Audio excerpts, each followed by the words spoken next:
In Movies and Money, Paramount Global set a ratings record with the Super Bowl, but now comes word 800 employees are being laid off in an effort to slim down and spend less at that company. Let's bring in movie man Erik Childress, founder of the Movie Madness podcast. Erik, there were so many film studio commercials during the Super Bowl, but an upset at the box office. Some might even say a dud, Angie. More of a disappointing dud, given that Lisa Frankenstein only cost $13 million, but earning $3.7 million in its opening weekend against a film that opened disappointingly the week before and took a 64% drop this week is pretty much a dud. The Focus Features just couldn't sell this film to its core audience, and maybe it's for the better since the film may be the worst I've seen this year.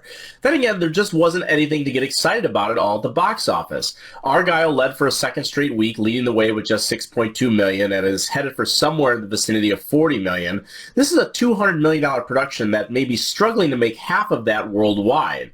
A studio spent a portion of that just on Super Bowl ads, $7 million apiece, and we got our first looks at Deadpool and Wolverine and Twisters, and new trailers for The Fall Guy and Kingdom of the Planet of the Apes. Now, none of those come out until the summer, though, and there's a lot of empty space in between the big tentpoles that may finally start filling up movie theaters again. This weekend, a couple of new films debut, including Madam Web. Here's a look. I don't understand what's happening. I've been having visions.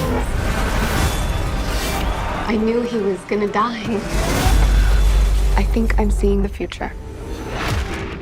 Erik, what do you think? Now, most weeks we might consider that Madam Web, the latest Sony offering in the Marvel Spider-Man universe, would be a no-brainer to lead the way no matter how obscure the character is. But between the recent decline in quality and attendance in this world, the horrific returns of the Marvels, and the derision this trailer has received since launch, not to mention the really horrific reviews get from critics, we are probably looking at a very soft opening by comic book standards. On the other hand, there has been interest in Bob Marley One Love, about the legendary reggae singer starring Kingsley Benadir from One Night in Miami and Barbie. Music biopics have been doing well over the years, and this appears to be appealing to a larger demographic than the female-led superhero team.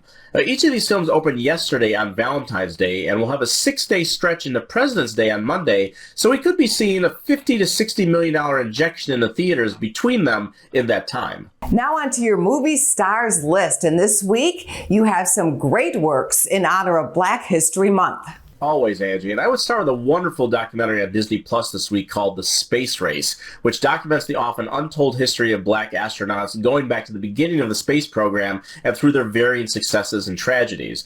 As someone who has followed the tales of the Mercury and Apollo programs, these are stories even I had not heard before, and it's a wonderful and inspiring bit of education for everyone who dreams of reaching the stars someday. Then available on Amazon's Freevee service, before you choose to go out and see One Love, check out the documentary Marley, which is a sprawling film about the singer's life and goes on 40 minutes longer than the feature film. And save for some commercials you will have to sit through on the service, you will get to do it at home until the studios are able to offer better options in theaters. Thank you, Erik. We will see you next week. Thank you, Angie. Go to businessfirstam.com for where to see our show on TV.